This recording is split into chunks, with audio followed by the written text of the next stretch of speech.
Noi siamo di fronte a un'offensiva contro il lavoro che non ha precedenti nel nostro Paese e che questa offensiva contro il lavoro si sta concretizzando con un accordo separato in Fiat che ha un significato preciso per i lavoratori della Fiat e per i lavoratori italiani, non solo per i lavoratori degli Stati Uniti che oggi, come dire, con tutto l'auto sono toccati da questo processo di ristrutturazione che orienta che significa trasferire il ruolo peso del sindacato di lavoratori in fabbrica dai lavoratori all'impresa. E guardate che noi siamo dentro un processo che ha questa caratteristica, si estende l'accordo separato di cui fondiamo 80.000 lavoratori, ma nessuno degli 80.000 lavoratori potrà decidere con il voto se quell'accordo che gli viene calato dall'alto può andare bene o può non andare bene.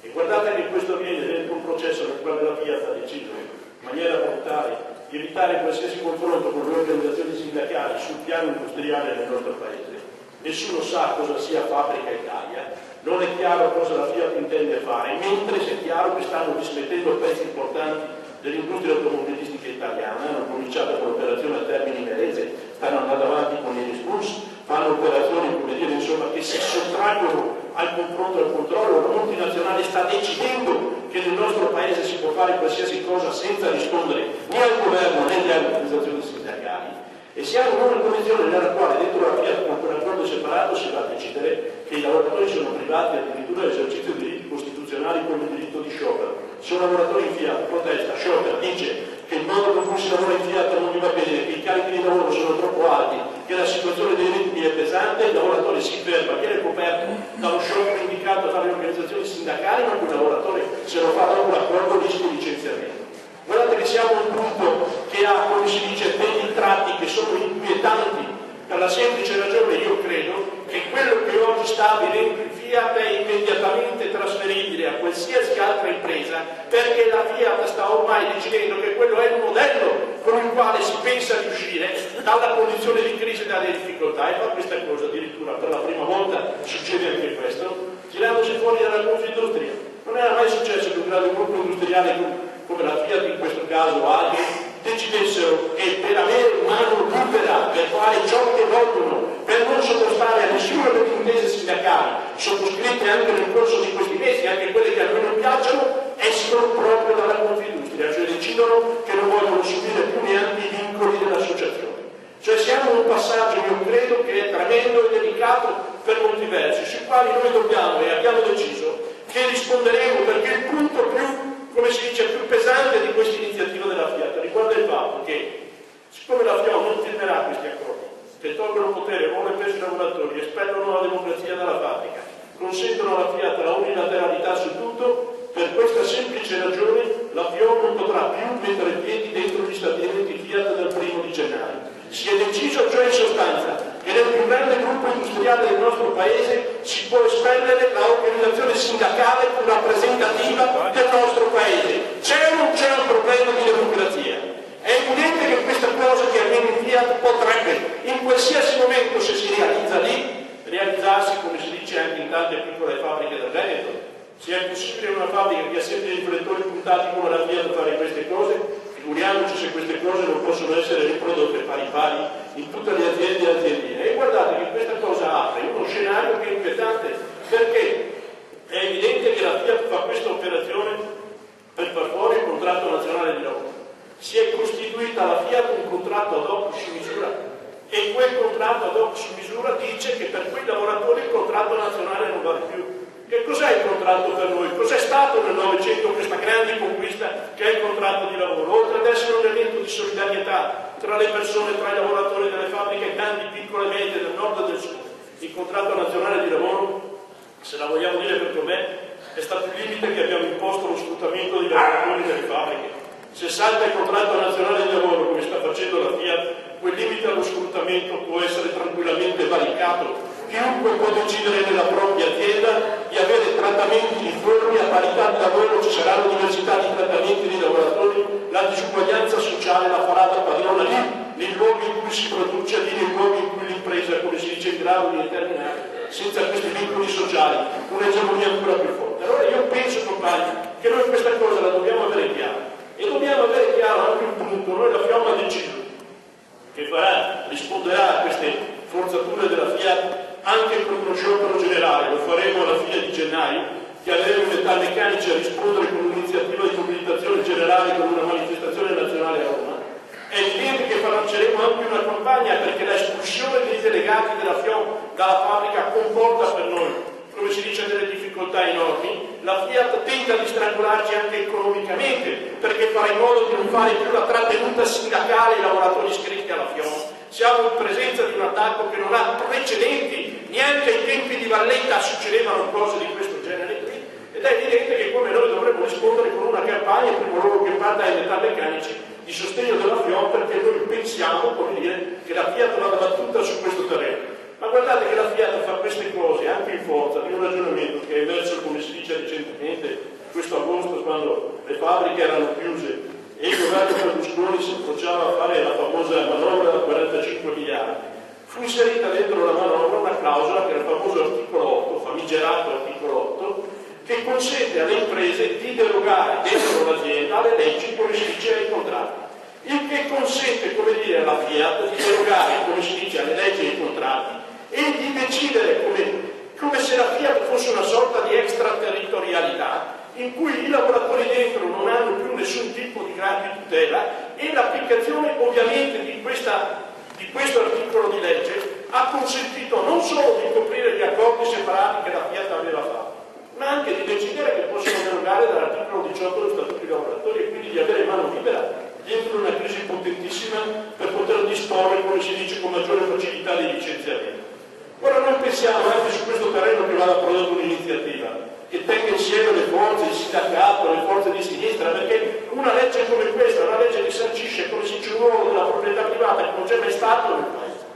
Cioè sancisce il fatto, come dire, che il lavoratore dentro la fabbrica è esattamente al pari di una merce, non conta niente, non pesa niente, l'impresa può disporre di tutto. Abrogare questa legge anche con un referendum per noi è un elemento decisivo. La FIOM ha anche scelto di stare nel comitato promotore, quindi, come dire, insomma, non appena saranno perfezionati i quesiti, io penso noi dovremmo partire con una campagna enorme, come dire, di raccolta delle firme per poter arrivare a un referendum e fare in modo, come dire, di arrivare a un referendum anche con un salto rispetto ai referendum che abbiamo fatto nel passato, cioè fare in modo, come dire, che i diritti dei lavoratori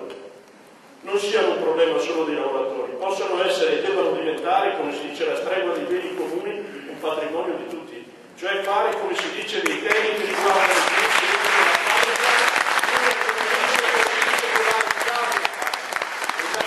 come la difesa dell'ambiente, esattamente come la difesa del pianeta in cui viviamo, anche i diritti dei lavoratori devono essere, come si diceva, votati allo stesso modo. Io penso che noi abbiamo la possibilità di vincerlo e dobbiamo vincerlo, perché è evidente che non si possono fare referendum di questi tipi, per esempio su materie così delicate, così importanti, se non siamo, come si dice, nelle condizioni di poter realizzare, come si dice, un obiettivo concreto, giusto, insomma, e di successo alla fine, esattamente come è stato, come si dice, a giugno di quest'anno con l'acqua e con i referendum che riguardavano anche il nucleare. Ma infine io voglio dire queste cose. Penso anche che noi dobbiamo avere chiaro che questo tema della democrazia non è solo un problema della fabbrica. Io sono esattamente, penso, come tanti altri compagni. Noi non avevamo preso una posizione pregiudiziale nei confronti del governo Monti. Quando è arrivato abbiamo capito, abbiamo deciso, abbiamo visto, insomma, poi, e abbiamo detto, insomma, vabbè, vediamo cosa succede con questa manovra, come si presenta. Io penso che la manovra, per come si presenta, insomma, sgombra il campo da ogni equivoco. Mi pare evidente che c'è un segno sociale nella manovra del governo Monti che fa in qualche modo il paio sul versante del welfare di quello che la Fiat sta facendo dentro la fabbrica sul versante dei diritti di rappresentanza del contratto nazionale di lavoro. Cioè come si sta tentando di cancellare, come si dice, la rappresentanza sociale del lavoro nel nostro paese, dall'altro lato si sta tentando di far fuori, come si dice, il sistema di welfare. E guardate che questo non è, come si dice, una cosa che succede tutti i giorni. Guai a noi se pensiamo che siamo dentro una fase, una delle tante fasi passate di crisi che abbiamo attraversato, perché non è così. Perché se pensate alla Gelmini sulla scuola, se pensate a cosa sta avvenendo sulle pensioni, se pensiamo a quello che sta avvenendo appunto sulla rappresentanza, sui contratti, sul ruolo del sindacato e sulla democrazia nei luoghi di lavoro, abbiamo chiaro che siamo di fronte a un passaggio delicatissimo, perché ormai non siamo più sul terreno della modifica quantitativa, un po' di sanità in più, un po' di pensioni in meno, un po' di questioni di questo tipo. Siamo allo smantellamento, l'operazione che stanno facendo sulle pensioni è lo smantellamento scientifico della previdenza pubblica. Non è mai successa una cosa del genere. E guardate che questo avviene in un quadro nel quale tutti i giovani che sono andati a lavorare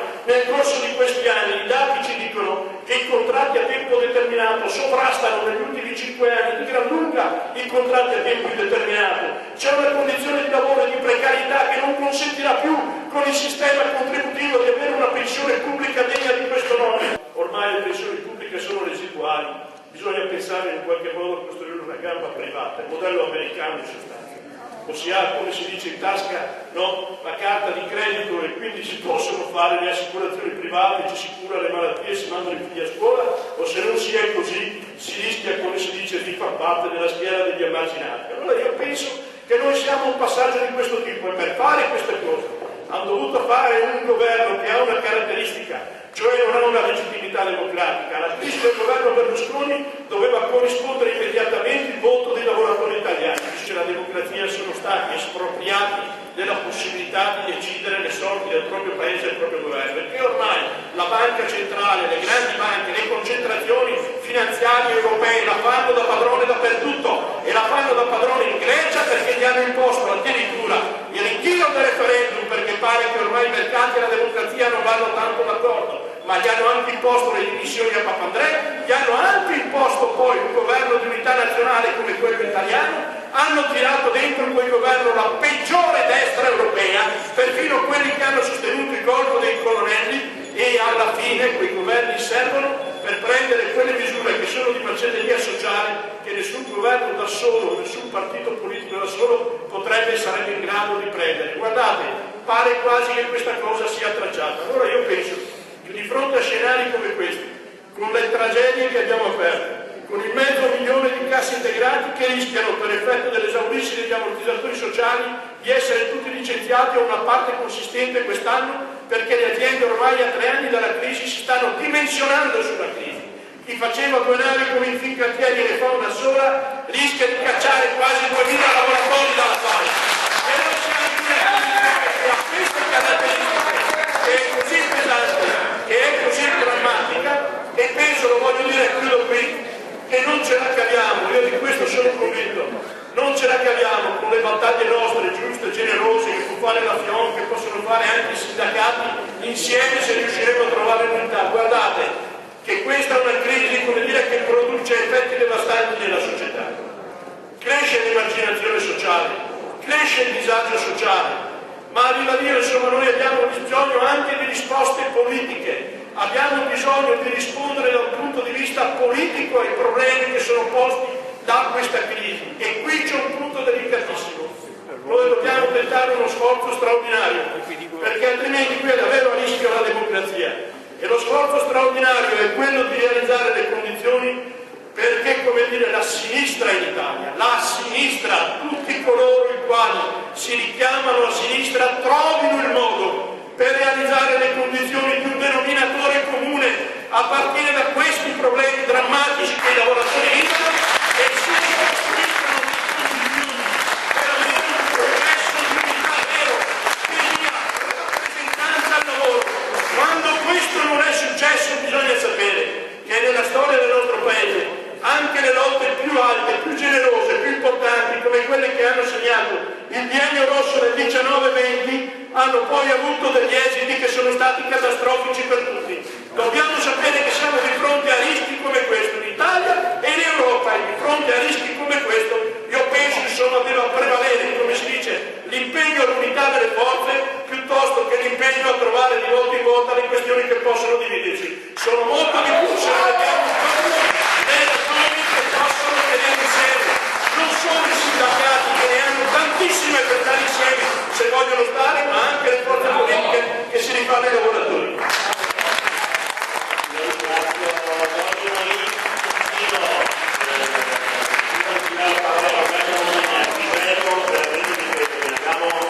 Di tempi che purtroppo non dipendono dalla nostra volontà. L'impegno che noi ci prendiamo come partito anche qui a Venezia è quello di dar vita da subito, da domani, ad un luogo permanente, un forum, una piazza in cui discutere di lavoro a prescindere dalle appartenenze, perché mi pare che ce ne sia veramente molto bisogno.